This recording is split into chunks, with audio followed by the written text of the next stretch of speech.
Welcome to a new video. Today we will talk about the topic of control from the close guard. I shouldn't say control, but body connection from the close guard. And we're looking from two perspectives, from his internal perspective and from my jiu-jitsu perspective. And we will show you them good stuff that will help you to get a better close guard. And if you know my channel, you know close guard is one of my favorite positions. So you can expect a real good video. Let's go. So, all right.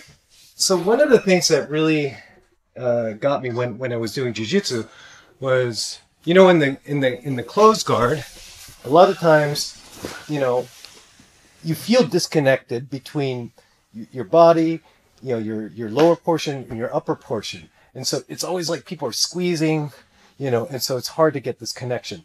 And I discovered that there's I guess like a way that we use our body in some of the traditional arts where you control your body here from the chin and the back of the neck to better control the hips. But before we get into that, let's kind of take a look at what I'm talking about. So ordinarily, like you take this really simple movement. So I'm just going to do like a yoga child's pose like this. And if Bjorn grabs me here, and I'm in this child's pose like this, and he pulls me, and I pull back, my butt comes up, and it's really easy for you to kind of pull me. Even if I pull back like this and you pull me, he's got good core strength and stuff, and I just kind of come up because of this opposing force here, right? Weaker guy is going to lose.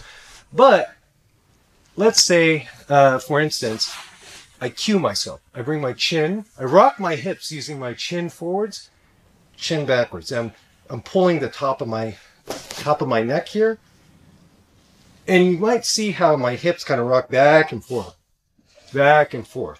Now if I rock this here, I'm going to feel stretch all the way down my front. Now my stomach feels really heavy here. Now if Bjorn starts to pull into me, it's like I don't stop his force, and I try to keep this pressure here. Don't get your center. I don't feel your center. Yeah. I feel like you are solid and you are connected to the ground, and there's nothing you can pull from. So then from here, what I want to do is, I don't want to shut Bjorn out. It's like I relax this only as much as I don't lose control of my own body. So this is no good. Like here, all of a sudden, yeah, now you have my back and I start coming here, right? So here, I feel weight coming into my stomach, my clavicle drops, my chest drops into my stomach. Now it's like I can almost feel Bjorn in my butt and in my hip. And then if I do this and I bring this back here, then I can even move Bjorn. Much more solid, and it seems like his weight is much lower to connect it to the ground, and so it's easier for him to keep balance and pull me. So interesting thing here is if you can articulate your entire body, because you're moving your entire body from the top of the spine, essentially from your head here like this, and he pulls, I just negate this pull. I don't get anything. You know, it's like I feel a little bit here, but I don't. If he would have stiff shoulders, I could lift his hips. But I mean, maybe I can pull him forward, but I could never raise up his hips from the position. And then from here, it's like I'm hunting for where this guy's going to resist. If he resists right here, then I can kind of like feel where he's weak here. Or let's say like if we're in this position, it makes it easier for me to bring this weight here like this. So the way then we practice this usually is, traditionally, it's like you have spear movements here, here, here. But if you lead here from this chin, you can partner up and you can send the weight into the other person without actually pushing. So then what I discovered is there's a connection. When I do this, you can see my legs open, close, open. And I bring that same connection to Bjorn, to where if I'm just stiff here, like this is nothing basically, right? But if I don't have my weight in here, and Bjorn's got some really good tips on this, and we're going to combine this, but if I bring this here, then now my hips start coming up over him. Raise, you're on top of me now. Yeah. And that means for me it's harder to... It's harder. It's not quite yeah. the best, but I have better control over my posture. And let's say Bjorn is really conditioned. Okay, so a guy that's less conditioned and you have a skill gap, if he starts moving, I'm using my chin to move his body through my legs, not as he comes forwards and I do this. This is nothing. Now I'm back down. Yeah, just legs. It's just legs, and you fight yourself like this. This is nothing. But if I connect this, my chin to my stomach, the back of my neck to my tailbone here, this is better. Like I feel I have control over my opponent. And passing it off to you about the weight. Yeah.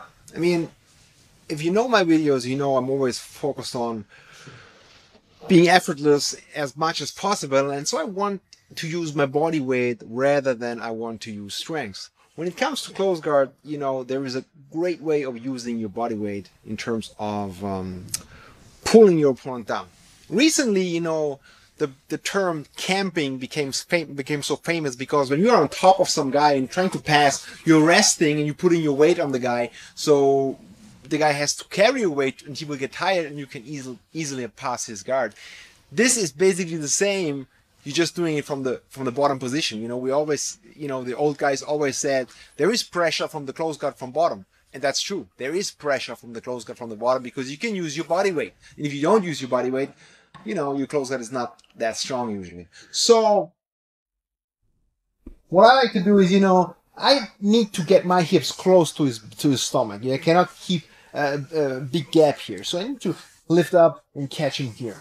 So from here, you see my head is already open up because it feels absolutely unnatural to let that on the ground, you know, because I need, you know, here, when I do it with my head resting, it feels like, yes, I could squeeze, yes, I could pull, yes, I could engage my core, but in single units. It's not a combined effort. It's just one conscious decision to do this, one to do this, one to do this. It doesn't feel good. So what I like to do is when I'm here, like you said, I'm pulling, coming up with this one, and now the key point is not to push him away, but I push my weight at the contact point into him. So once I feel he's trying to get up, I can go either this or that side to keep him down. So if I see his head moves to this side, I shift my weight into this contact point. If I see his head goes to this side because he wants to raise up, you know, with the shifting and the weight at the contact point, you know, that's how you hold him down. And then you can pull whatever you, but that's all the first thing, to not allow him to stand up. And we have a very simple test or, you know, training method you can do to clarify what I mean. You know, I said, you know, the contact point is the point where you put the weight into, you know, and in the close guard, it's the hamstring, but for the back of the leg. But for demonstration purposes, let me use my feet. So if I'm here, and let's say I want to put weight into the ball. You know, a lot of people, when they think about in the close guard, they do this. You know, put your weight into the ball. No. What you're doing is you're pushing the ball away. What you really want is, observe my heels, I want to put weight in the ball. I don't want to push. Don't want to push the ball away.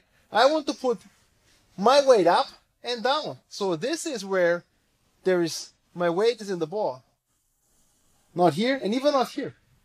It's here. So when you do that from the close guard, think about the same thing. Think about putting the weight right there, not pushing away your partner. And then you have to adjust between left side and right side to prevent him from raising the leg. So something interesting, if you get me back in your close guard. So Bjorn here, like when you rested your head, I'm just going to describe what I feel. Here, like he's a solid guy. He's already connected, but I don't feel like controlled. He's heavy and solid and he feels dangerous, but I feel like I still have the mobility to kind of get up. And even if I tense, you know, Yeah, I have no access to this connection. It's completely wired from a feeling. Sounds crazy, but really. But once I do this, as soon as you do this, then, as soon as you do, actually, even if you're relaxed and you bring up you just bring up your head like you did in the beginning, like I just feel like there's this weight. The body is connected as a unit. Yeah. Here, it's hard, even hard for me to keep that up. You know, it's like, now it's the butt, but now my legs are soft and my stomach is soft. Now stomach, legs, the butt is soft. The only way to do all three is by raising up, activating this, and now I'm strong. Yeah. So this is kind of like something ideally you want to feel. Because once you feel like when his hips are like really close in the beginning, like just there's no way, even though he's not shifting, like I feel totally locked in. Yeah. And I can feel he's already adjusting. Here. Yeah. It's just natural to just move from the side to side. I feel totally even that adjusting would not be possible if I'm over here. Yeah. It's like it's completely off because there's no engagement. So just to me, it's like these really small details that make all the difference. Yeah, yeah. And you know, body weight is something you always have.